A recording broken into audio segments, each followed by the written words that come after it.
এই মেয়ে, তোমার সাহস কি করে হলো ক্লাসরুমে বিড়াল নিয়ে আসা? বিড়ালকেও শিক্ষিত করতে চাও? তো তোমার বাড়িতে কি করো? এটা college, so behave yourself and get lost. ছবি ম্যামের ধমক শুনে মৈত্রীর মুখটা শুকনো হয়ে গেল। ছবি ম্যাম ওদের ডিপার্টমেন্টের একজন অধ্যাপক।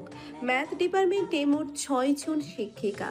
তন্মধ্যে ছবি ম্যাম একাই ম্যাডাম, বাকি 5 জন স্যার। ছবি ম্যাম এমনিতে খুব ফ্রেন্ডলি, বাট রেগে গেলে ফায়ার। মৈত্রী রহমান বিরানপুর সরকারি কলেজের ম্যাথ ডিপার্টমেন্টের প্রথম বর্ষের ছাত্রী, আর তার বিড়ালের নাম বাঘিনী। এই বাঘিনীর বাচ্চার জন্যে আজ মৈত্রী ম্যামের ঝাড়ি খেলো। আর বিড়ালটিকে নিয়ে কলেজে আসার ঘটনাটি ভয়াবহ। গতকাল অবলা প্রাণীটি মৈত্রীদের 3 বাড়ি পরে সীমা চাচিদের রুই মাছ ভাজার প্লেট থেকে মাথাটা নিয়ে এসে ব্রেকফাস্ট সেরেছে। ব্যাস, হয়ে গেল।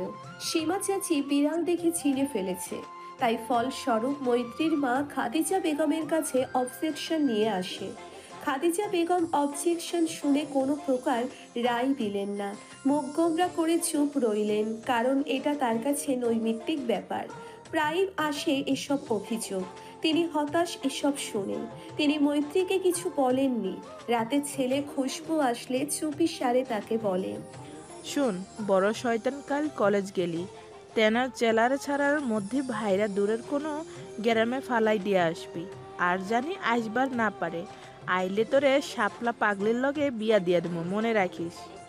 বেচারা খুশবু মায়ের আদেশ বাণী শুনে বড়ই দুঃখ পেল।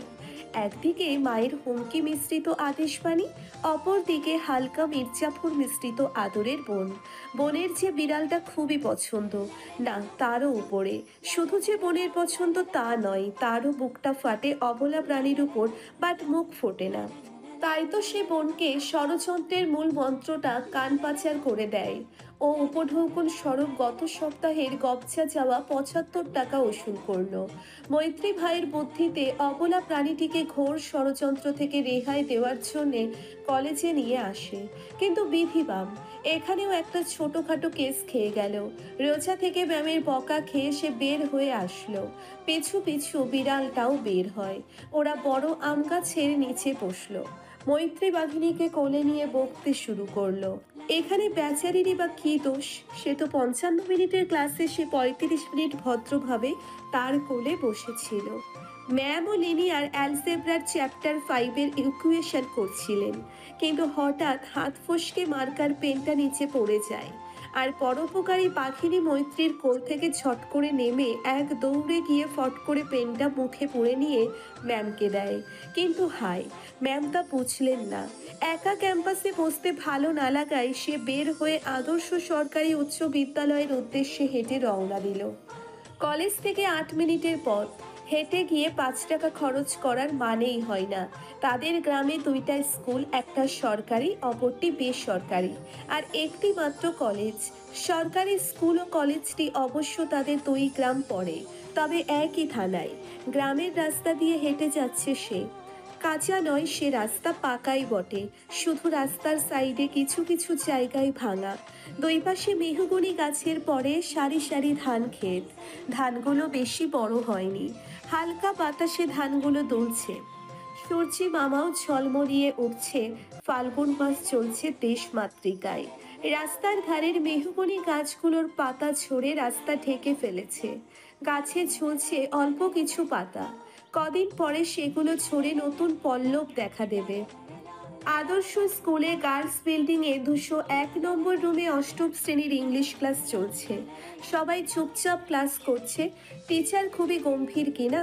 তৃতীয় সারির দ্বিতীয় বেঞ্চে কর্নারে বসে আছে হুমায়রা রহমান। চশমা বারবার উপরে ঠেলে টিচারের ন্যারেশনের স্পিচ শুনছে, তবে বুঝতে পারছে না। আরে ইংলিশ একটা সাবজেক্ট নাকি? ব্রিটিশরা চলে গেছে, কিন্তু এই বালের ইংরেজি রেখে যাওয়ার কি দরকার? সব তো নিয়েই গেলি। না, আর মনোযোগ দেওয়া সম্ভব হচ্ছে না। ঘাটটা ডান দিকে ঘোরাতেই দেখতে পেল রুমের বাইরে বারান্দায় প্রিয় আপু দাঁড়িয়ে। আহা, খুশিতে এসে দিনকাল ভুলে আপু বলে মৃদু স্বরে চিৎকার দিল। আওয়াজ শুনে ক্লাসের সকলের মনোযোগ ভ্রষ্ট হলো, এমনকি স্যারেরও। সকলে রুমের ডান দিকে জানালায় তাকালো। ওর চিৎকার শুনে শুনে জানালার পাল্লার আড়ালে লুকানো মেয়েটা হকচকিয়ে ওদের দিকে তাকিয়ে হাত নাড়িয়ে হাই দিয়ে দৌড় দিল। কিন্তু লাফের লাফ কিছু হলো কি? অল্প যাওয়ার পর গম্ভীর কণ্ঠস্বর ভেসে এলো। এই মেয়ে, দাঁড়াও। মেয়েটির পা তৎক্ষণাৎ থেমে গেল। বেয়াদবি না করে ঘুরে দাঁড়ালো। শত হোক শিক্ষক, সম্মানের ব্যাপার, সে যেই প্রতিষ্ঠানের হোক না কেন। ভাবতে ভাবতে আবার শুনতে পেল। এদিকে এসো। মেয়েটি বাক্য ব্যয় না করে চুপচাপ সামনে এসে দাঁড়ালো। কোলে বিড়ালটি চুপটি করে আছে। ক্লাসের সবগুলোর চোখ তার উপর। ভাগ্যিস ছেলে মেয়েদের আলাদা ক্লাস হয়, নইলে লজ্জায় আজ শেষ হয়ে যেত। সে সবার দিকে তাকিয়ে হালকা হাসার চেষ্টা করলো। এই স্কুলের তো মনে হচ্ছে না। কি চাই? প্রশ্ন শুনে সে শার্ট প্যান্ট পরিহিত, চশমা চোখে দেওয়া পরিচিত মুখের দিকে তাকিয়ে আবার নিচের দিকে তাকিয়ে মনে মনে ভেঙচি কেটে বলল, ঢং দেখে মনে হচ্ছে চেনেই না। ওকে চুপ থাকতে দেখে স্যার ধমকে বলল। এই মেয়ে, কথা বলছো না কেন? নাম কি তোমার? ধমক শুনে মেয়েটি ছট করে বলল, মৈত্রী রহমান। এভাবে ক্লাস চলাকালীন জানালার ধারে লুকিয়ে সবাইকে ডিস্টার্ব করছো কেন? যদি কোনো দরকার থাকে তাহলে পারমিশন নিয়ে কথা বলতে পারতে। এভাবে ক্লাসের পরিবেশ নষ্ট করার কোনো মানে হয়? শান্ত কথার ধমক শুনে মৈত্রীর মুখটা চুপসে গেল। আজকে দিনটাই ধমকময়। হুমায়রার দিকে এক পলক তাকিয়ে বলল, সরি স্যার, আসলে হুমায়রাকে একটু দরকার ছিল। ওর কথা শুনে স্যার হুমায়রাকে ডাকলো। কে হয় তোমার? হুমায়রা স্যারের দিকে এক পলক তাকালো, যার মানে স্যার জানে না। আপু, স্যার। তাকে দেখে এভাবে চিৎকার দিয়ে পরিবেশ নষ্ট করা কি হলো? ভূত নয় সে যে এভাবে রিয়্যাক্ট করবে। ভুল হয়ে গেছে স্যার, সরি। বসো, আর ক্লাস শেষে বোনের সাথে দেখা করো। এমনিতেই আর 17 মিনিট বাকি আছে। আর মৈত্রী রহমান, তুমি কমন রুমে ওয়েট করো। গো। মৈত্রী ঠিক আছে বলে ক্লাস থেকে বের হয়ে গেল। হুমায়রা বাকি ক্লাস মুখ বুজে সহ্য করে নিল। আহারে, বেচারা আপুটা আজ তার চপ বানিয়ে ইফতার করবে। ক্লাস শেষে তারা অসুস্থতার বাহানা দিয়ে ছুটি নিয়ে বাড়ি ফিরল। ফিরতি পথে হুমায়রা কয়েকবার সরি বলল। সে কিছু বলল না। বেচারিরও কোনো দোষ নেই। সে বাঘিনীকে কোলে নিয়ে হুমার সাথে অটো করে বাড়ি ফিরল। রমজানের চতুর্থ দিন চলছে। ঈদের মার্কেট শুরু হয়েছে রমজানের আগে থেকেই। বাজারে ঈদের কেনাকাটা রমরমা। এখনই ভিড় চোখে পড়ার মতো। কাপড়ের দোকানগুলোতে একটু বেশি, কেননা অধিকাংশ কাপড় কিনে দর্জি বাড়ি দৌড়াতে হয়। বিরানপুর বাজারেও ঈদের কেনাকাটা শুরু হয়েছে। অত্র এলাকায় এই একটিই বাজার, বেশ বড়ই বলা চলে। আর পূর্বপাড়ায় হাট বসে সপ্তাহে 2 দিন, রবি ও বৃহস্পতি। বিরানপুর বাজারে মতিউর রহমানের একটি বড় কাপড়ের দোকান আছে। সেই দোকানে বসে শবনম ফ্যাশন হাউস নাম দোকানটির। এখানে শাড়ি, 3 পিস থেকে শার্ট প্যান্ট, থান কাপড়, সচরাচর একটি কাপড়ের দোকানে যা যা থাকা আবশ্যক সবাই আছে মোটামুটি। গতকাল সে শহরে গিয়েছে দোকানের মাল কিনতে, তাই দোকানের ভার ছেলে খুশবুর উপর। সে দোকানে বসে কাস্টমারদের সামলাচ্ছে। খুশবুর ভালো নাম মাহিদ রহমান। পরিবারের লোক ও কিছু ঘনিষ্ঠ লোক খুশবু বলে ডাকে। একটি 40-45 বছরের লোক দোকানে বসে বলল, আরে মাহি বাবা, তুমি অয়ন কিসের জন্য পড়ো? খুশবু মুচকি হেসে উত্তর দিল, আরে কাকা, মাস্টার্স পাস করেছে অনেক আগে, এখন চাকরির জন্য ঘুরতেছি। বোঝেনি তো, আজকালকার দিনে চাকরি পাওয়া সোনার হরিণ পাওয়ার মতো। সবাই খালি টাকা টাকা করে। লোকটি বললেন, তা ঠিকই কইছো বাপু, আজকাল টেহা দিয়ে সবই হয়। তয় তোমার চাচাতো ভাই কি যেন নাম? হ্যাঁ, শতক তো দেখি মাস্টার হয়েছে আমাদের স্কুলে। আমার ছেলে রতন তো হের কাছে ইংলিশ প্রাইভেট পড়ে। ছেলেটা ভালোই পড়ায়। ও তো তোমার এক ক্লাস নিচে, তাই না? হ্যাঁ কাকা। দেখছনি ছেলের ভাগ্য খান, ছোটো হইয়া চাকরি পাইল। আর পাইব না কেন? হ্যাঁ, ডাহা থেকে পইরা আইছে। হ্যাঁ, বাপও যে মাস্টার। থাক, মন খারাপ হইল না, আল্লাহ তোমারও এক কান গতি করবনি। বলেই লোকটি দোকান থেকে চলে গেল। আর রেখে গেল এক হতাশাগ্রস্ত বেকার পুরুষকে। মনটা চরম খারাপ করে দেওয়ার পর বলছে, মন খারাপ কইরো না। ঘড়িতে বিকেল 3:30। হালকা ভ্যাপসা গরমের পরিবেশ, সাথে হালকার উপর ঝাপসা বাতাস, যেটা আপাতত গায়ে লাগছে না। আশেপাশে কোকিল ডাকছে গলা ছেড়ে, সাথে চোখ দিয়েছে ছিচি পোকার দল। পাশের চাচার বাড়ির গাই গরুটা কখন থেকে হাম্বা হাম্বা ডাকছে, হয়তো তার বাছুরটি দৌড়ে কোথাও চলে গেছে, আর আসার নাম নেই। সব আম গাছের মূল এসেছে সেই মৃদু ঘ্রাণ নাসারন্ধ্রে এসে কড়া নাড়ছে। বাড়ির পিছনের ক্ষেত্রে নিড়ানি দিচ্ছে শ্রমিকের দল, তাদের কথোপকথন কানে ঠেকছে। তবুও বিরক্ত লাগছে না সহস্রের। গতকাল হল থেকে এসেছে সে বাড়িতে, চাবিতে কেমিস্ট্রি বিভাগে 2য় বর্ষে পড়াশোনা করছে। নিজের বাড়ির সব কিছুই শান্তিময়, হলে থাকতে ভালো লাগে না তার, কিন্তু তা বললে তো হয় না। জীবনে ভালো কিছু করতে চাইলে কম্প্রোমাইজ ইজ মাস্ট। ভাইয়ের মতো জীবনে কিছু করতে চাইলে কষ্ট তো করতেই হবে। ভাবতে ভাবতে মোটর সাইকেলের আওয়াজ ভেসে এলো বাইরে থেকে। ভাই চলে এসেছে হয়তো। ব্যালকনি থেকে বের হয়ে বাইরে এলো সে। কিরে 1000, কি খবর? বাজারে গিয়েছিলি? ভাইয়ের সম্বোধন শুনে সহস্র নাক কুঁচকে ফেললো। এটা কোনো নাম হলো? কত সুন্দর নাম তার, সহস্র রহমান। কিন্তু মা বাদে ভাই সহ সকলে তাকে 1000 বলে বিরক্ত করে। তবে সেও ছেড়ে দেওয়ার পাত্র নয়। সে প্রফুল্ল চিত্তে উত্তর দিল, আর খবর, রোজা থাইকা অবস্থা কাহিল, তাই আব্বা একা একাই চলে গেল। তা 100 ভাই, তোর কি খবর? হ্যাঁ, 28 পার কইরা 29 বছরের কচি খোকা হইয়া আর কতকাল সুলতানা খাতুনের হাতের শরবত খাই ইফতার করবি? এবার তো অন্তত ভিন্ন স্বাদের শরবত খাওয়ার জন্য হইলেও বিয়া নামক ফরজ কাজটা সাইরা ফেলা নাকি? এক নিঃশ্বাসে কথাগুলো বলে বড় একটা শ্বাস নিল। ওর কথা শুনে শতক শান্ত চোখে একবার তাকালো ওর দিকে, তারপর চাবি এক হাতে নিয়ে ঘোরাতে ঘোরাতে অপর হাতে শার্টের বোতামগুলো খুলতে খুলতে চলে গেল। সাথে গুনগুন করে গাইতে লাগলো, যার কিছু লিরিক্স তার কানে এলো। আমাকে আমার মতো থাকতে দাও, আমি নিজেকে নিজের মতো গুছিয়ে নিয়েছি। ভাইয়ের গানের কণ্ঠ শুনে তার মন ভালো হয়ে যায়। গম্ভীর ভারী আওয়াজে গান গেয়ে আসর জমে ক্ষীর বানিয়ে দেওয়ার মতো কণ্ঠ, কিন্তু বর্তমান পরিস্থিতিতে সেটা বোধ করে সম্ভব হলো না। মাটির উনুনে রান্না চলছে হরদম। মৈত্রী রান্না করছে আজ, পাশেই ঘুমোচ্ছে পাখিনি। তার মা গাই বাছুর আর ষাটটিকে খেতে দিচ্ছে খড় গুঁড়ো আর ভুসি দিয়ে মেখে। দুটোর আলাদা চারি, যার ভিতরে গরু দইকে খেতে দেওয়া হয়। খাদিজা বেগম গোয়াল ঘর থেকে বের হয়ে বাছুরটাকে গোয়াল ঘরে ঢুকিয়ে দিয়ে ঝাড়ু দিতে লাগলো উঠান। তার মেজাজ আজ থমথমে। মতিউর রহমান গোসলখানায়, একটু আগেই সে ফিরেছে।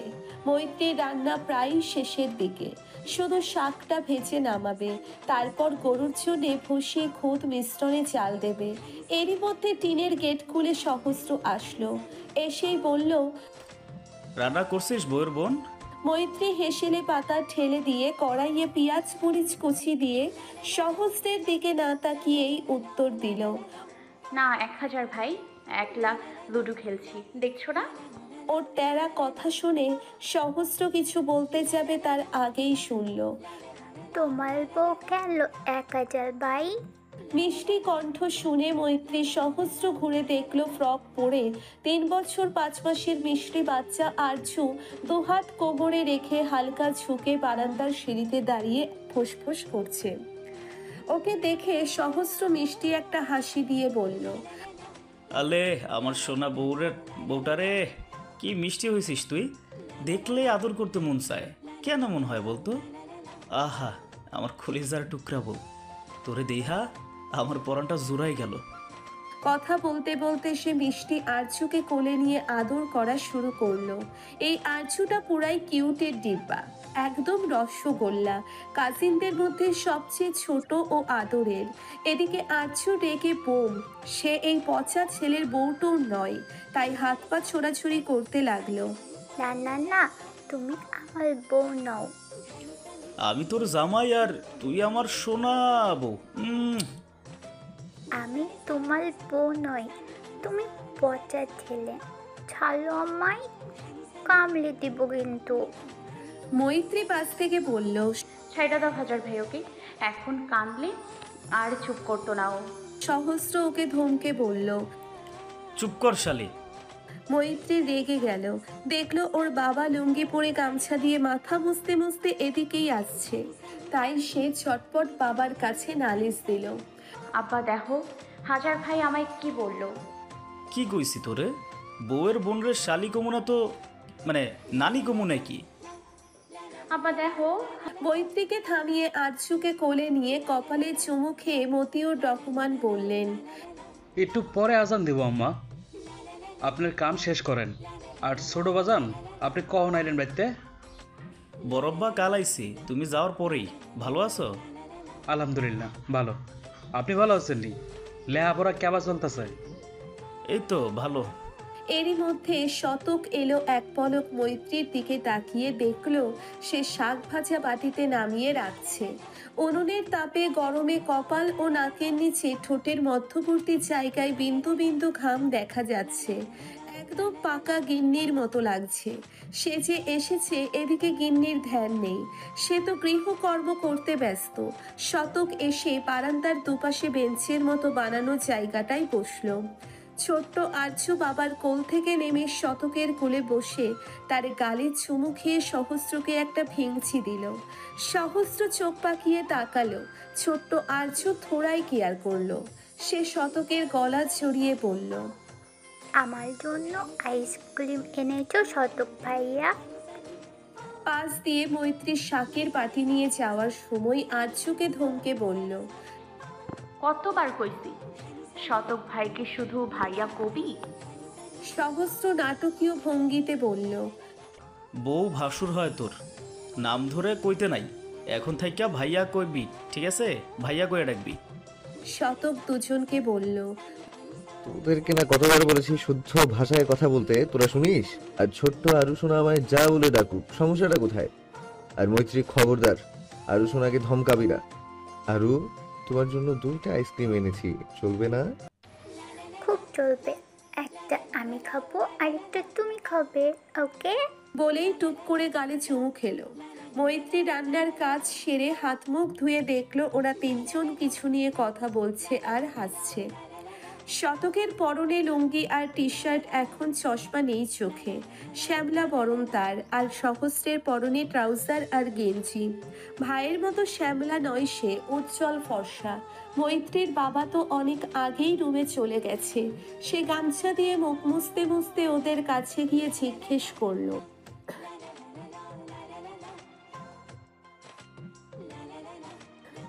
সহস্র কিছু বলবে এর পূর্বেই শতক বলল, আজ রান্না কে করেছে?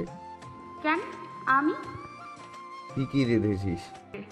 মাছের ডাল, শাক ভাজি, করলা ভাজি, ডিম ভাজি, শুকনা মরিচ দিয়ে আলু ও করলা ভর্তা করব।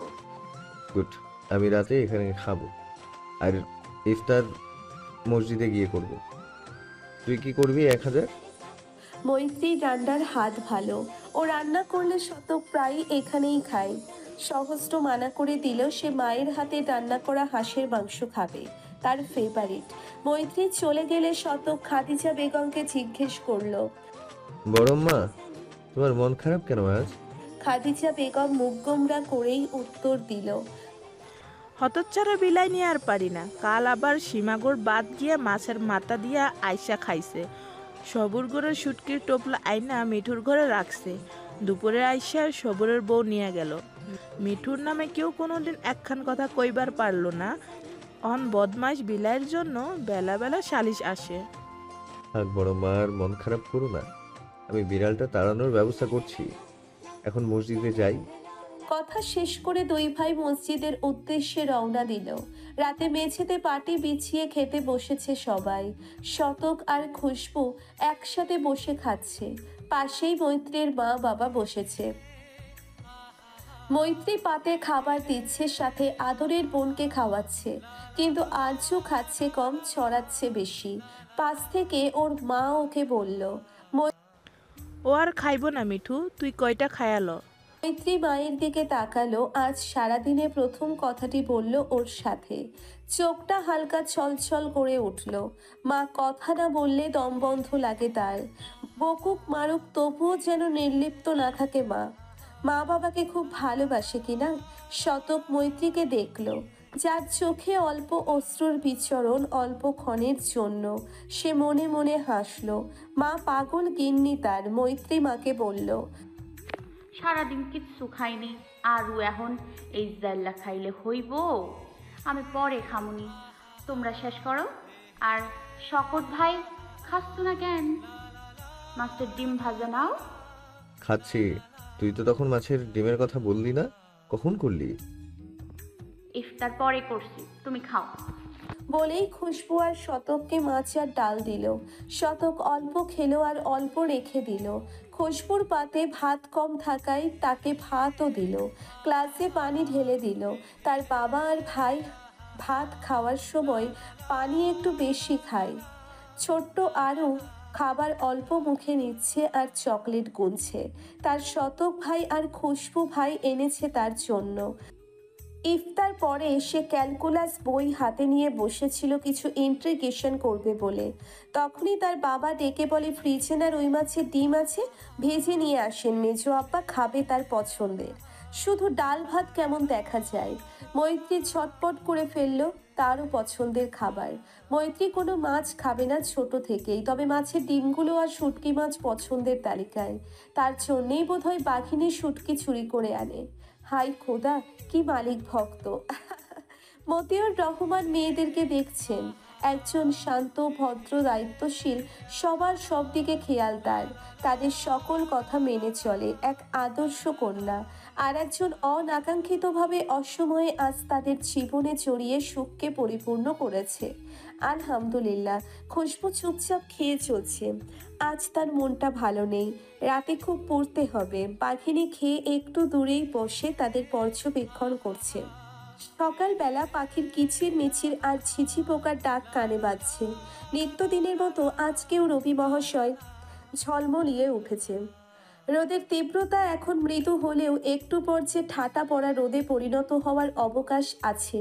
হুমায়রা স্কুলের উর্দি পরে তৈরি হয়ে ব্যাগ কাঁধে নিয়ে বের হচ্ছে। বোরখা পরায় স্বাচ্ছন্দ্য না হওয়ায় হাঁটতে একটু কষ্ট হচ্ছে। অষ্টম শ্রেণীতে ওঠার সাথে সাথে তার মা বোরখা বানিয়ে দিয়েছে। আর কড়া হুকুম বোরখা দ্বারা যেন দূরবর্তী জায়গায় না যায়। শুধু সে একা নয়, তাদের ক্লাসের অধিকাংশ মেয়েরই পরিহিত নির্দিষ্ট রঙের বোরখায় তাদের স্কুলের উর্দি। সে বের হয়ে দেখলো তার মা আয়েশা সিদ্দিকা বারান্দায় বসে কোরআন পড়ছে। বাবা হাবিবুর রহমান এখনো ঘুম থেকে ওঠেনি। সে মাকে বলে প্রাইভেটের উদ্দেশ্যে বের হলো। দোতলা ফাউন্ডেশনের বাড়ি তাদের, যার একতলায় শুধু সম্পূর্ণ হয়েছে। পাশেই চাচা সফিউর রহমানের 3 তলা বাড়ি। একতলায় তারা থাকে ও দোতলায় ফ্যামিলি ভাড়া দেওয়া। আর 3 তলায় ইসলামী ব্যাংকের একটা শাখা অফিস। হুমার বাবা এই ব্যাংকের ম্যানেজার পদে চাকরি করে।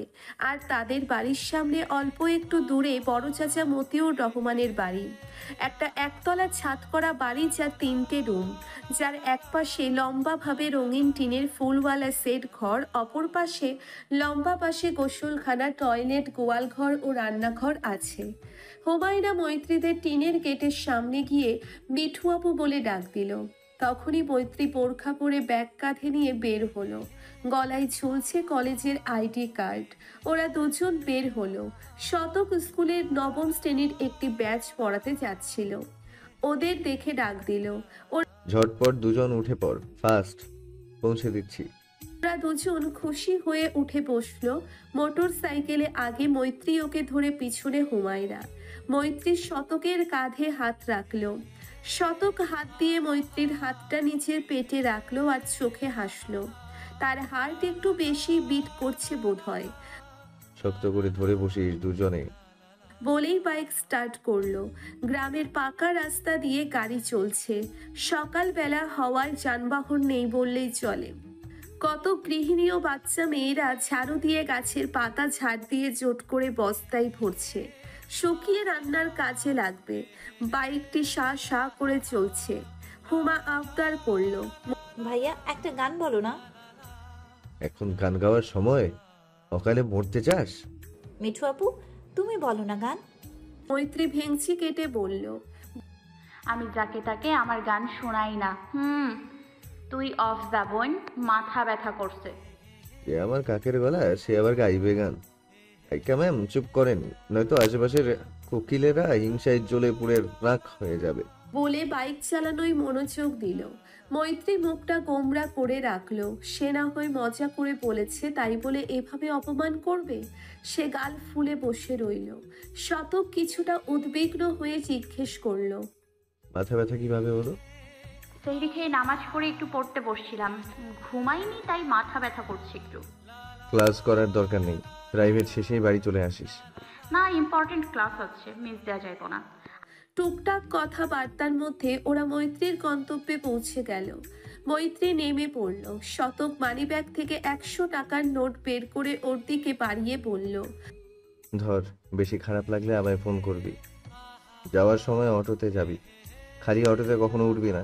আর আমি যেন না শুনি যে তুই বন্ধু বান্ধবদের সাথে কোথাও ঘুরঘুর করছিস।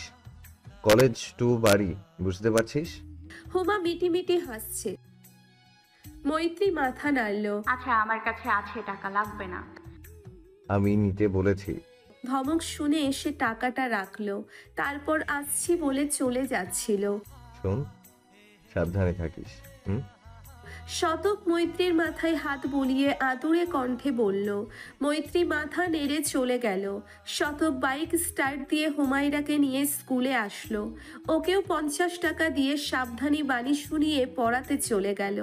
মরহুম শামসুর রহমানের 3 ছেলে মতিউর রহমান, সফিউর রহমান, হাবিবুর রহমান আর 2 মেয়ে মোহনা বেগম ও শাহিনুর বেগম। তার মৃত্যুকালে মতিউর রহমান 22 বছরের ছিলেন। বড় বোন শাহিনুরের বিয়ে হয়ে গিয়েছিল। ছোট 3 ভাই 1 বোনকে সে আর তার মা একসাথে লালন পালন করেছেন। বাবা মারা যাওয়ার পর মতিউর রহমানের পড়াশোনার সমাপ্তি ঘটে। বাবার রেখে যাওয়া নিজস্ব কাপড়ের দোকানে বসে 2 ভাইকে পড়িয়েছেন। বোনকে ভালো ঘরে বিয়ে দিয়েছেন। আল্লাহর রহমতে ভাইরা ভালো আছেন, চাকরি, বউ বাচ্চা নিয়ে। তাকে যে ভুলে গেছে এমন নয়, এখনো ভাইয়েরা তার উপর জান হারায়। তাকে যথেষ্ট সম্মান, ভয় ও ভালোবাসে। তার এক কথাই সব। আগে সকলে একসাথেই থাকতো যৌথভাবে। ধীরে ধীরে সে নিজে বিয়ে করলো, ভাইয়েরা বিয়ে করলো, বাচ্চা কাচ্চা হলো 1-2টা। মেজো ভাই সফিউর রহমান পড়াশোনা কোনো রকম শেষ করে শহরের এক ধনী পরিবারের মেয়ে সুলতানা খাতুনকে বিয়ে করেন। দুজনে জগন্নাথে পড়াশোনা করতেন। 1 বছরের সিনিয়র ছিলেন সফিউর রহমান। এরপর তাদের চাকরি হলো। বছরের মাথায় শবনম এলো কোল জুড়ে। তখনও মতিউর রহমানের কোলে বাচ্চা আসেনি।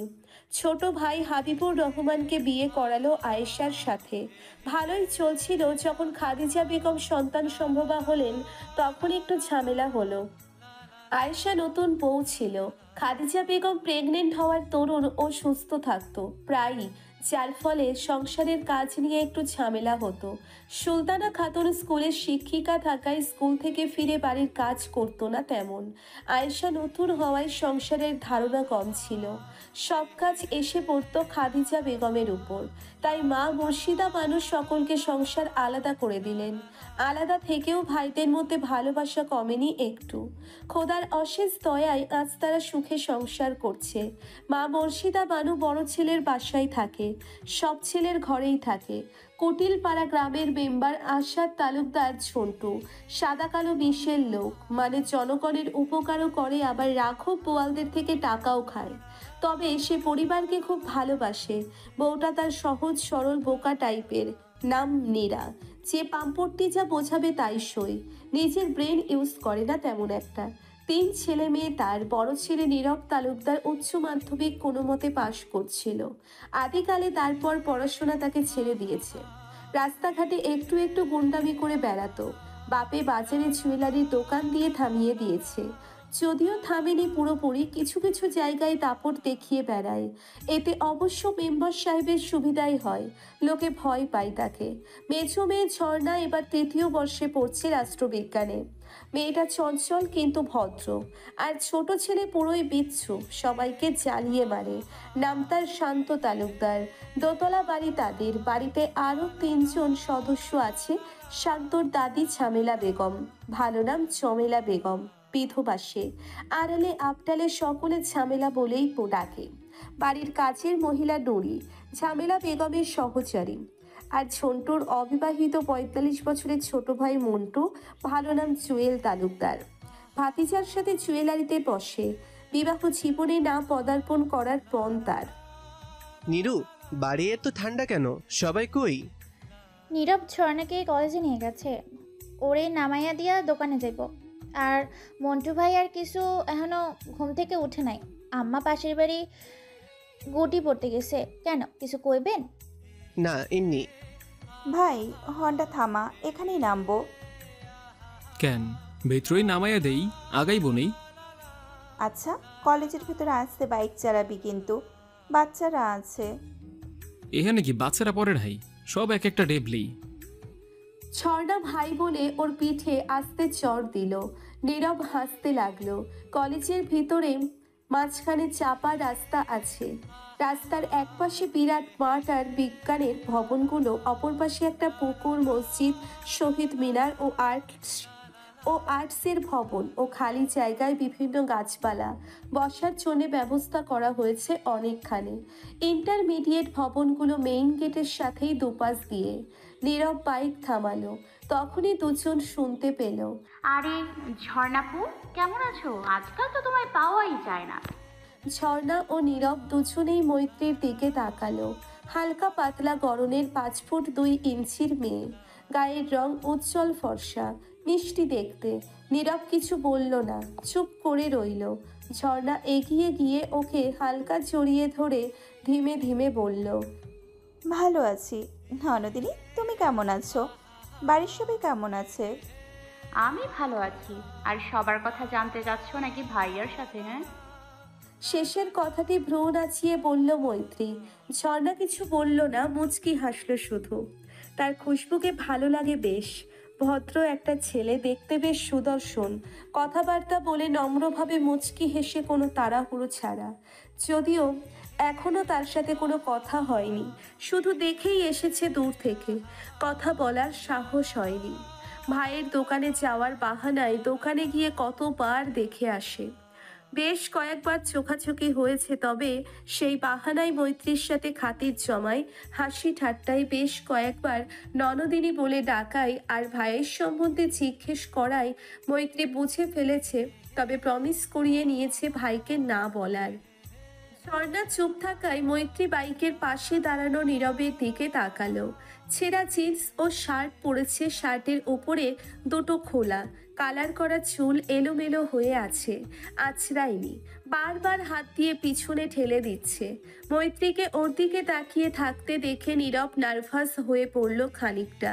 মৈত্রী তাকে জিজ্ঞেস করলো, ভালো আছেন ভাইয়া?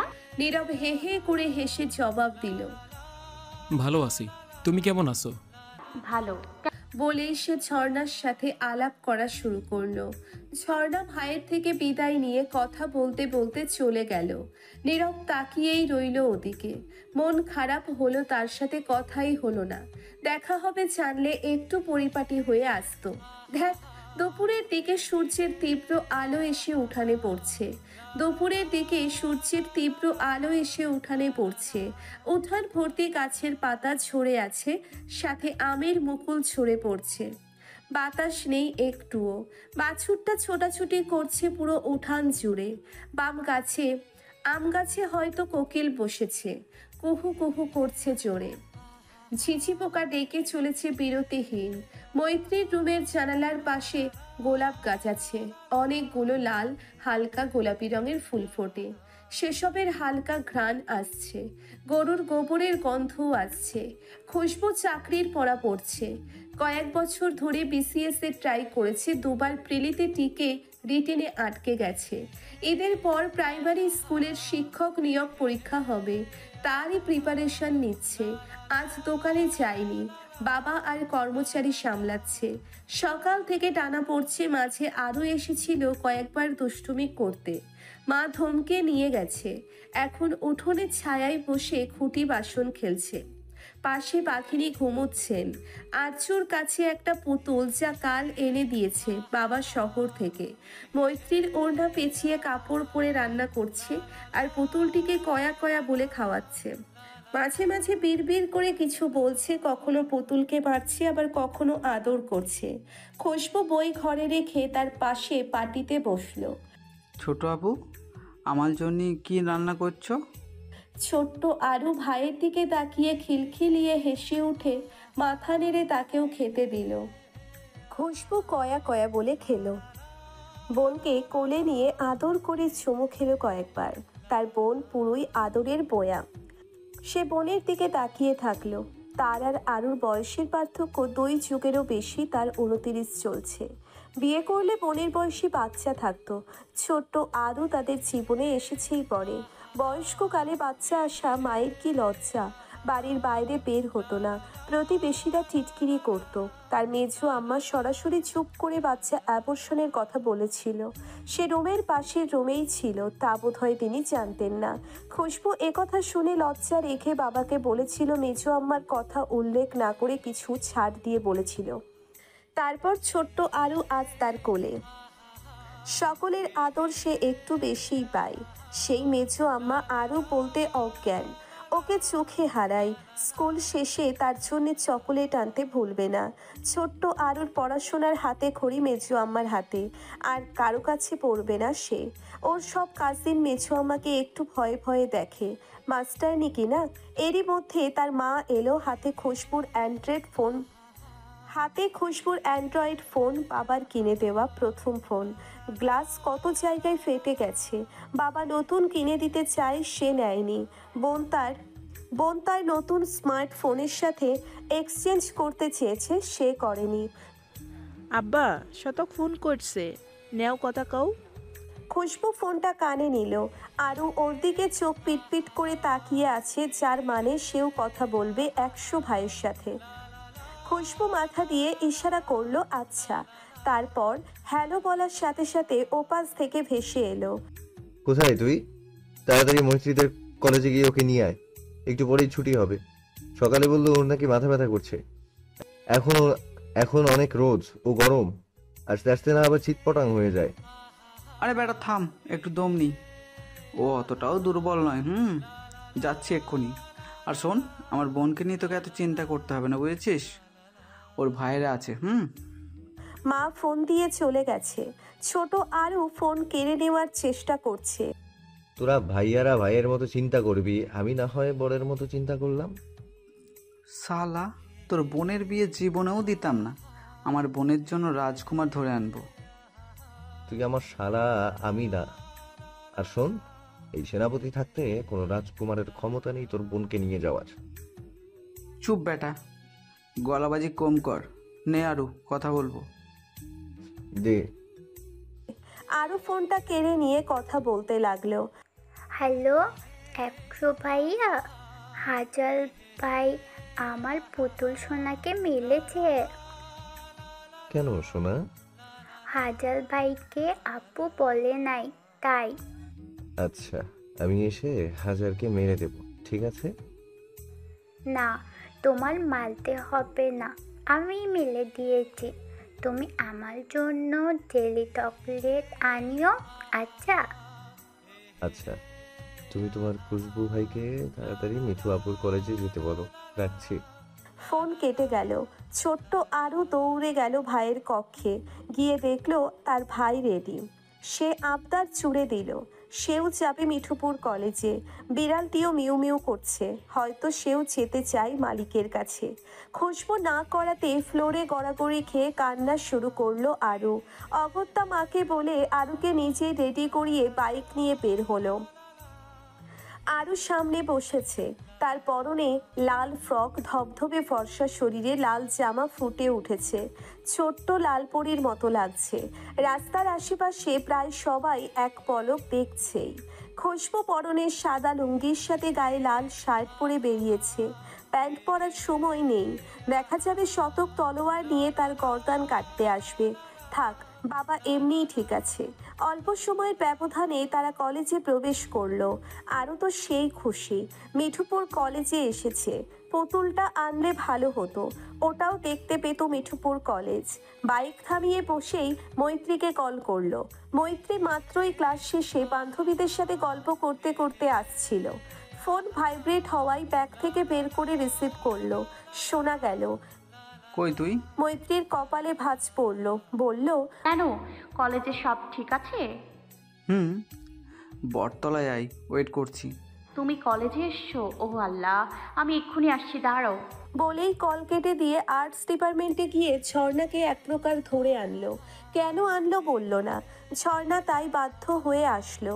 মৈত্রী তাকে নিয়ে সরাসরি ভাইয়ের কাছে গেল।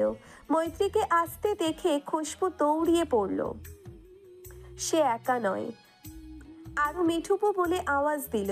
মৈত্রী ঝর্ণাকে টেনে এনে ভাইয়ের সামনে দাঁড়িয়ে ব্যাগ ভাইকে দিল। সে আগেই ব্যাগের জন্য হাত বাড়িয়েছিল। মৈত্রী আরুকে কোলে নিয়ে ভাইকে বলল, ভাই দেখ কে, ঝর্ণাপু, এই যে মেম্বারের মেয়ে, আমার ফ্রেন্ড, এই কলেজে থার্ড ইয়ারে পড়ে রাষ্ট্রবিজ্ঞানে। ঝর্ণাপু দেখতে পুতুলের মতো না? আর এই হলো আমার মাহিদ ভাই। খুশবু দেখলো সে এই মেয়েকে চেনে, খুব ভালো করে নীরবের বোন বলে কথা। মৈত্রী দাঁত বের করে হাসছে, যা মাস্কের আড়ালে লুকায়িত। ঝর্ণা সালাম দিল, খুশবুকে জিজ্ঞেস করলো, ভালো আছেন? মৈত্রী প্রায়ই আপনার কথা বলে। বলেই মৈত্রীর দিকে তাকালো। মৈত্রী ভ্রু নাচাচ্ছে, যার অর্থ আমি বলি না তুমি। ঝর্ণা লজ্জা পেল খানিক, তারই মধ্যে আকাঙ্ক্ষিত কণ্ঠ কানে বাজলো, ভালো আছি, আপনি কেমন আছেন? আপনি নীরবের বোন না? মৈত্রী আরুকে আদর করছে। ঝর্ণা আরুর গাল টিপে দিল। সে তো প্রিয় কণ্ঠ শুনে আকাশে ভাসছে। আহা, খুব ভালো আছি। আর আমি নীরবের বোন না, ওই গাধাটা আমার ভাই, বুঝছেন? আর একটা কথা, আমাকে তুমি করে বলবেন প্লিজ। খুশবু হাসলো।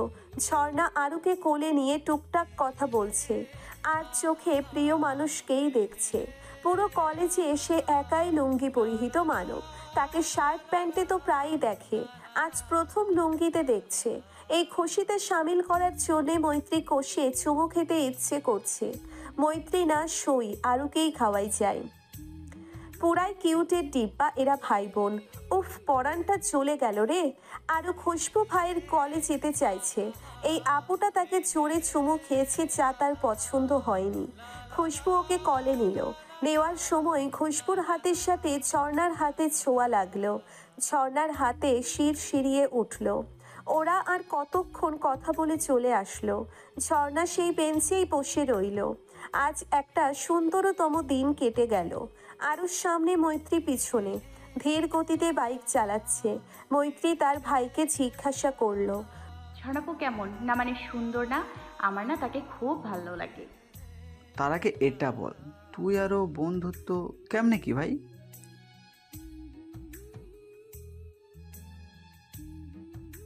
ভাইয়া বন্ধুত্ব না বয়স যাত্রা মানে না, মনের মিল থাকলে এমনিই হয়ে যায়। এখন বলো, আমার কিন্তু তাকে ভাবি ম্যাটেরিয়াল লাগে। আমারও ভাবি ভাবি লাগে। কার সাথে যাই বলতো? কারোর সাথে না, শুধু তোমার সাথে, বুঝেছো? তোমাদের খুব মানাবে, একদম রাজ্যটো। আমার তো ভাবি হিসেবে খুব পছন্দ হয়েছে। মাকে বলবো? বোনের আবদার শিরোধার্য, কিন্তু খবরদার মাকে বলবি না এখনই, ঠিক? সত্যি তোমার ভালো লেগেছে? ইস, ঠিক আছে, খারাপ না। বলেই মুচকি হাসলো। আরও চেঁচিয়ে বলল, একদম ভালো লাগেনি, আমায় জলে চুমু খেয়েছে, পচা মেয়ে। বলেই ফোপাতে লাগলো। খুশবু ওর গালে চুমু খেয়ে বলল, একদম ভালো লাগেনি, ফুচামে, ক্যান্সেল। রাস্তার পাশে একটা দোকানে নামিয়ে আরুর জন্যে চকোলেট ও দুজনের জন্যে চিপস, মায়ের জন্যে চানাচুর কিনলো। মা চানাচুর খেতে ভালোবাসে কিনা। তারপর বাড়ির উদ্দেশ্যে রওনা হলো। দুপাশে ধান, আখের ক্ষেত, সারি সারি গাছের মেলা, কোকিলের কলতান, চলমান বাইকে বাতাসের সা সা আওয়াজ। এ যেন প্রকৃতির মেলা বসছে বসন্তের আগমনে। রাত বেশি গভীরে যায়নি। রাতের পোকা ডাকছে, কুকুর ডাকছে ঘেউ ঘেউ। অর্ধেক জ্যোৎস্না আকাশে ঝলমল করছে। তারকারাজি জ্বলছে মিটিমিটি। প্যাঁচা ডাকছে মগ ডালে বসে। মতিউর রহমান ঘরে শুয়ে আছে, চোখের উপর হাত রেখে। পাশে খাদিজা বেগম, কেউই ঘুমায়নি। আলো জ্বলছে ঘরে। ঘুমাওনি? কি হয়েছে? শরীর খারাপ না মাথা ব্যথা? বলেই হাতটা খাদিজা বেগমের কপালে রাখলেন। না, জ্বর নেই। কিছু বলতে যাবে এর আগেই শুনতে পেল, না, ঘুম আসতেছে না, ভালোও ঠেকছে না। কেন, কি হয়েছে? মন খারাপ? কাছে এসো, মাথা টিপে দেই, ভালো লাগবো। ঘুমও আইব না। মতিউর রহমান বউয়ের মাথায় হাত বুলাতে লাগলেন, মাঝে মাঝে কপালটা মাসাজ করতে লাগলেন। কি নিয়ে চিন্তা করতেছো? কিছু নিয়ে না, খুশবুতার বয়স বাইরে যাইতেছে, একটা বিয়া করান লাগতো। তা ঠিক, তবে মনে হয় না বড় আব্বাই চাকরি বাকরি না লইয়া বিয়ে করব। বাজানটা আমার কত পরে, তাও একখান চাকরি হইতেছে না। আল্লাহর কাছে বেশি বেশি দোয়া করো, হয়ে যাইব ইনশাল্লাহ। তাছাড়া চাকরি না হইলে কি, দোকান আছে না? আল্লাহর রহমত ওর বাপের কম নাই, বুঝছো? লোকে কি কইব, এত লেহাপড়া কইরা দোকানদারি করে, আর শতকের চাকরি হইছে সেই কব্বে। লোকে উঠতে বইতে আড়ালের সামনে কথা হুনায় আব্বা ডারে, মন খারাপ কইরা থাকে প্রায়। বলতে বলতেই চোখে পানি এসে ভিড় জমালো। মতিউর রহমান দীর্ঘশ্বাস ফেললেন। কথাটা মিথ্যা নয়, সবাই ঘুষুর ফুসুর করে তার কানে আসে। আগে আড়ালে করে, এখন তো অনেকে সামনেই করে। শতকের সাথে তুলনা করে, বাবা মার পড়াশোনা নিয়ে তুলনা করে। বাজান তার কারোর সাথে গলাবাজি করে না, মুচকি হাসে। আল্লাহ সহায় হও। ঘুমাও, উপরওয়ালা সব ঠিক করে দেব। আর কোনো আলাপ হলো না। মতিউর রহমান হাত থেমে থাকলো না। কিছু সময় পর খাদিজা বেগম ঘুমিয়ে গেলে কপালে চুমু খেয়ে নিজেও শুয়ে পড়েন। ছোট বোনের বিয়ে হলেই মা তাকেও বিয়ে করান। লাল টুকটুকে বউ তার খুবই রূপবতী, ভদ্র মেয়ে, সকল দিকে ধ্যান তার। তাকে ঠকানো অত সোজা না। শক্ত হাতে সংসার সামলিয়ে গেছে। উফ, তাক করেনি। মেয়েটা বোধহয় মায়ের গুণই পেয়েছে। হুমায়রা বাবার মাথায় তেল মালিশ করছে। সে সোফায় আর বাবা ফ্লোরে বসে। হুমায়রার মা সামনের সোফায় বসে বাপ্পিটির কাণ্ড কারখানা দেখছে। আপনি আবার সিগারেট খেয়েছেন? হাবিবুর রহমান স্ত্রীর তীক্ষ্ণ কণ্ঠে ঘরগড়িয়ে গেলেন। কই না তো, আমি কি সিগারেট খাই? কি যে বলো না। একদম নাটক করবেন না বলে দিলাম। আমি কালকে বড় ভাইকে বলে দেব আপনি সিগারেট খেয়েছেন, নইলে কি মাথা ব্যথা করে? ঘরের শত্রু বিভীষণ, ভাই জানলে তার গর্দান যাবে। এখনো থাপ্পড়ের কথা ভোলেনি। কি বলবে? আমি সিগারেট খাই না, প্রিঙ্কি প্রমিস, ভাইয়াকে কিছু বলো না। আয়েশা চোখ বড় বড় করে জোরে বলল, এই সত্যি করে বলুন তো, এই পিঙ্কিটা আবার কে? লুকিয়ে বিয়ে দিয়ে করেননি তো আবার? হায় আল্লাহ, আমি এখনই বড় ভাইকে বলছি, আপনাকে পিটিয়ে সোজা করে দেবে, দাঁড়ান। বলেই দাঁড়িয়ে পড়ল, যাওয়ার জন্যে পা বাড়াবে, তখন হাবিবুর রহমান এসে তাকে আটকালে।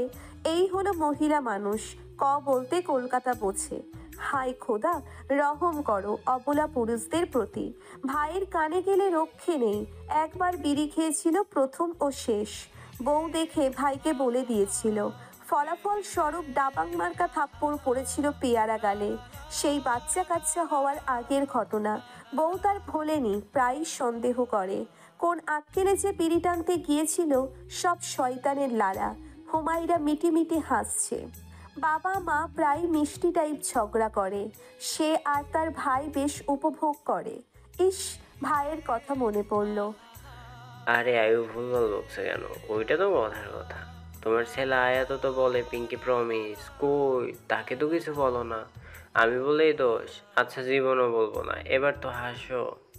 আয়েশার মন গলে গেল। আচ্ছা ঠিক আছে, যাও ঘুমোতে যাও, সেহরির সময় আবার ডেকে তোলা যাবে না বাপ বেটিকে, ঘুমিয়ে পড়ো। হুমায়রা হাই তুলতে তুলতে ঘুমোতে গেল। আজ তার ঘুম ভালো হবে। আমার খাবার তো ভালো লাগবে না। আমি কে? কেউ না। যাও, বড় ভাবির বাড়িতে যাও, আর মৈত্রেয়ীর হাতেই রান্না খাও গিয়ে। আমি আর রান্না করব না তোমাদের জন্য, নিজেরটুকু রান্না করে খাবো। তোমাদের খাওয়ানোর লোকের তো আর অভাব নেই। বলেই ডাইনিং টেবিলের উপর থেকে মুরগির মাংস আর শিঙি মাছের বাটি একে একে নিয়ে ফ্রিজে রাখলো। মুখটা সর্বদার মতো গম্ভীর। শতক, সহস্র ও শফিউর রহমান এখনো বসে, তাদের মুখ গম্ভীর। সুলতানা খাতুন একটু আগে শতককে বলেছিল, আমার রান্না কি খুব খারাপ? খাওয়া যায় না? যে কয়েকদিন পর পরই ও বাড়ি খেতে হয়? নাকি আর আমি রান্না করি না তোর জন্য? না মা, আসলে ওকে বলতে না দিয়ে সফি সাহেব বলল, খেয়েছে তো কি হয়েছে, ওর চাচার বাড়ি, যখন খুশি তখন গিয়ে খাবে। আর তোমার রান্নার সাথে মিঠুর রান্নার তুলনা করবে না। ওর রান্নার হাত খুব ভালো, যে খাবে প্রশংসা করতে বাধ্য। এক একজনের রান্নার স্বাদ এক এক রকম, তার মানে এটা নয় যে তোমার রান্না খারাপ। ব্যাস হয়ে গেল। সুলতানা বেগমের ইগোতে লাগলো মৈত্রীর সাথে তুলনা করায়। সেও মানতে বাধ্য মৈত্রীর রান্নার হাত ভালো, কিন্তু এখন সেসব ভাবার অবকাশ নেই। এর পেছনেও কারণ আছে। সে আরুকে অনেক আদর করলেও মৈত্রীর সাথে তার মন কষাকষি আছে অনেক আগে থেকে। তখন মৈত্রী ছোট ছিল, হাঁটতে পারতো 2-1 পা। শবনম 11 কি 12 বছরের ছিল বোধ করি। শবনম মৈত্রীকে কোলে নিয়ে খেলছিল। কোল থেকে ভুলবশত পড়ে গিয়ে মাথা ফেটে গিয়েছিল, অনেক রক্তও ঝরেছিল। শবনম কাঁদতে কাঁদতে এসে বলেছিল সবাইকে। তারপর মৈত্রীকে নিয়ে সকলে ডাক্তারের কাছে চলে যায়। 3টে সেলাই লাগে। খুশবু শতক 10 বছরের ছিল মনে হয়। সহস্র মৈত্রীর থেকে 1-1.5 বছরের বড়। শবনম বেশ ভয় পেয়ে গিয়েছিল। হাসপাতাল থেকে ফিরে সফিউর রহমান মেয়েকে একটা চড় মেরে ধমক দেয়। শবনম মাকে জড়িয়ে কাঁদছিল। মতিউর রহমান অবশ্য ভাইকে ধমকেছিল মেয়েকে মারার জন্য। ছোট মেয়ে ইচ্ছে করে করেছে নাকি? কপালে ছিল, হয়ে গেছে। সবাই ঘটনাটি ভুলে গেছে বোধহয়। মনে রেখেছে শবনম ও সুলতানা বেগম। শবনম এরপর থেকে মৈত্রীকে কোনোদিন কোলে নেয়নি, ভালো করে কথা বলতো না তার সাথে, আবার খারাপ আচরণও করেনি। সুলতানা বেগমও মনে রেখেছে মৈত্রীর সাথে তার বেশ দূরত্ব। শবনমকে আর বড় আপা আর বড় আম্মা বেশ আদর করায় তাদের সাথে সব ঠিকঠাক। শবনমের রাগ আছে যে সে ইচ্ছে করে ফেলেছে নাকি। সব দোষ মৈত্রীর কোলে উঠে নামার জন্য তোড়জোড় করত। মৈত্রীর প্রতি সবার আহ্লাদ রাগটা আরও বাড়িয়ে দিত। সেও ছোট ছিল যে, এখন বড় হয়েছে, বুঝতে শিখেছে, রাগটা আর নেই। কিন্তু বাবার হাতের প্রথম ও শেষ চরের জন্য মৈত্রীই যে দায়ী অনেক অংশে। সুলতানা বেগম টেবিল থেকে যেই না ভাতের গাবলা নেবে শতক মায়ের হাতটা ধরল। তার গিন্নির প্রতি মায়ের মনোভাব সে বোঝে। সে কেন, বাবাও স্বয়ং মৈত্রীও বোঝে। তাই তো অতি দরকার ছাড়া এবারই আসে না। শতক মাকে এক হাতে জড়িয়ে বলছে, রাগ করে না লক্ষ্মী সোনা। আচ্ছা, আর খাবো না ওদের বাড়ি, এখন হয়েছে, একটু হাসো তো দেখি। সহস্র সুযোগ বুঝে বলল, হ্যাঁ মা, হাস। আর খেতে দাও তো, খুব বেশি খিদে পেয়েছে, দাও না। আর রাগ করে না লক্ষ্মীটি। সুলতানা বেগম হাসলেন। তিনি জানেন তার ছেলে খাবেন ও বাড়ি, তবে চুপি চুপি। এরকম যে এর আগেও হয়েছে। তবে সফিউর রহমানের ভালো লাগছে না। তিনি ভাস্তিকে বেশ ভালোবাসেন। তিনি কালই মৈত্রীর হাতের রান্না খাবেন, তাও এই মহিলার সামনে। সেহেরির সময় গ্রামের বাচ্চারা তাড়াতাড়ি ইফতারি খেয়ে মসজিদে দৌড়ে যায়। মাইকে সকলকে সাবধান করবে, গজল শোনাবে। এই নিয়ে বাচ্চাদের মধ্যে হইচই বেজে যায় অনেক সময়। ও বলে আমি বলবো, এ বলে আমি বলবো। মাইকে উচ্চস্বরে ধ্বনিত হচ্ছে গজল, আমার নূরের নবীরে, আমার ধ্যানের ছবিরে। বাচ্চাটার কণ্ঠস্বর মাশাআল্লাহ। গজল শেষ হলেই অন্য একটি বাচ্চা ছেলে বলে উঠল, সেহরি খাওয়ার আর মাত্র 25 মিনিট বাকি আছে। আপনারা তাড়াতাড়ি সেহরি খেয়ে ফেলুন, নইলে আজান দিয়ে দিবেন। বলেই সে সহ আশেপাশের ছেলেরা হাসতে লাগলো। মসজিদের এক মুরব্বী ওদের ধমক দিল। সবাই চুপ করে গেল। তালুকদার বাড়ির সকলে সেহরি খেতে বসেছে। সবাই চুপচাপ খাচ্ছে। নীরবতা ভেঙে ঝন্টু মিয়া নীরবকে বলল, বয়স তো কম হলো না? বিয়ে করলে 2-3টা বাচ্চা এসে যেত। বিয়ে শাদী করবে নাকি চাচার মতন চিরকুমার থাকার চিন্তা ভাবনা? করবো তো বিয়া, ফরজ কাজ করা লাগতো না? নীরা খুশি হয়েছে, ঝটপট বলল, আহ নীরু, থাম তো, আমি কথা বলছি না। স্বামীর কথা শুনে নীরা চুপ করল। তবে সে মনে মনে একটু কষ্ট পেলে, বেশি না, এই একটু। ঝন্টু মিয়া বলতে শুরু করেন, তোমার কি কাউকে পছন্দ আছে? দেখো, সোজাসুজি বলে দাও, লজ্জা পাওয়ার দরকার নেই। নীরব মাথা নিচু করে বলল, আছে বাবা। সকলে নীরবের দিকে তাকালো। কখনো বলেনি কাউকে। নীরার চোখ রসগোল্লার মতো হয়ে গেল। কি বলল তার বাচ্চা কাউকে পছন্দ আছে? সে কালই যাবে মেয়েদের বাড়ি। কি কি নিয়ে যাবে? একটা লিস্ট বানাতে হবে। ছেলের বউকে সে অনেক আদরে রাখবে, একদম মেয়ের মতো। সে তার শাশুড়ির মতো দজ্জাল একটুও হবে না, খুব ভালো শাশুড়ি হবে। নীরা কিছু বলবে তার আগেই ঝন্টু বলল, ভালো তো, মেয়েটাকে ভয় পেও না। সাধ্যের ভেতর হলে তাকেই বাড়ির বউ করে আনবো। মাহিদের বোন, ওই যে মতিউর রহমান আছে না, তার মেয়ে, ভালো মেয়ে। ঝর্ণার গলায় খাবার আটকে গেল। বিষম খেলো সে। তার মা পানির গ্লাস এগিয়ে দিল, পানি খেলো। ভাইয়ের দিকে শান্ত চোখে তাকালো। তার ভাই আর মৈত্রী কেমনে কি জীবনেও সম্ভব নয়। নীরবা বোনের দিকে তাকিয়ে আছে। মৈত্রীকে তার ভালো লাগে। মৈত্রী যখন ক্লাস 7-এ পড়তো তখন থেকে বোনকে স্কুলে নামিয়ে দিয়ে ফেরার পথে দেখেছিল স্কুল ড্রেস পরে মাথায় স্কার্ফ বেঁধে ব্যাগ কাঁধে আসছিল। বেশ লাগছিল তাকে। সেই থেকে শুরু। পরে জানতে পারে খুশবুর বোন, তার থেকে বেশ ছোট, কিন্তু ভালো লাগতো। কিন্তু কথা বলার সাহস হয়নি। আর মৈত্রীও পাত্তা দেয়নি।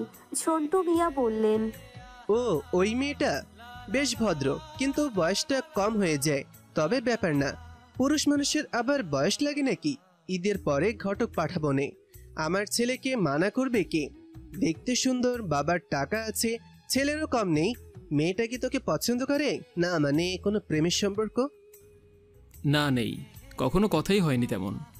আচ্ছা চিন্তা করিস না, সব হয়ে যাবে। মনে কর মেয়েটা তোর, কিন্তু কোনো গুন্ডামি চলবে না কিন্তু বিয়ের আগে। সব কিন্তু অফ এখন থেকে। আর শোন, মতিউর রহমান আর মাহিদের সামনে একটু ভদ্র হয়ে চলিস, কোনো রকম বেয়াদবি করবি না। আচ্ছা।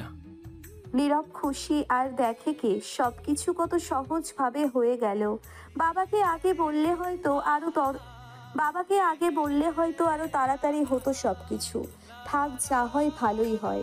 ঝর্ণা আর খেতে পারল না, খাবার নামবে না বোধহয় গলা দিয়ে। অজানা ভয়ে হাত পা ঠান্ডা হতে লাগলো। আগে কি হবে? ঈদের বাজার ভরপুর, পয়সাওয়ালা লোকদের ভিড়ে মার্কেটে পা ফেলার জো নেই। অঢেল টাকা তাদের, ফোরানোর জন্যেও তো ওয়ে থাকতে হবে, তাই না? তাই তো শপিং তাদের জন্যে, ভালো একটা ওয়ে টাকা ফোরানোর। আলমারি ভর্তি জামা কাপড় থাকা সত্ত্বেও তাদের আরো চাই। একটা থেকে ঈদ হয়? সম্ভবই নয়। তাদের তো 7-8টা লাগবে, তাও কম বোধ হয়। অন্যদিকে একটা জামার জন্য কত নিম্নবিত্ত পরিবারের ছেলে মেয়ে মায়ের কাছে কান্নাকাটি করছে। মা বেচারি অসহায়, স্বামীর আয় দেখে মুখে আবদার বের হয় না। তার উপর মরার উপরে খাড়ার ঘা হিসেবে দ্রব্যমূল্যের দাম রকেটের গতিতে বাড়ছে। নুন আনতে যার পান্তা ফুরায় 200 টাকা কেজি সয়াবিন তেল, পেঁয়াজের দাম একদিন 80 তো একদিন 180। চালের দাম তো মাশাল্লাহ, আটার দাম তো খাওয়ানোর দরকার নেই।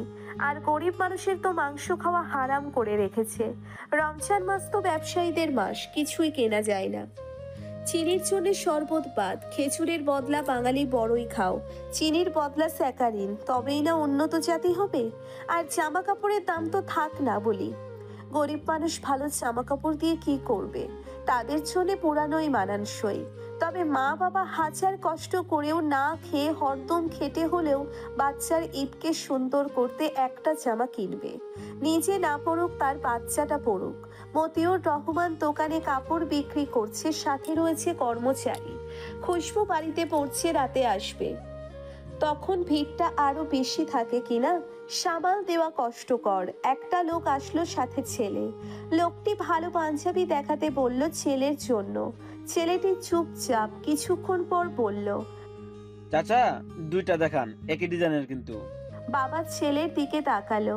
তার কাছে তো দুটোর দাম হবে না, একটার হবে।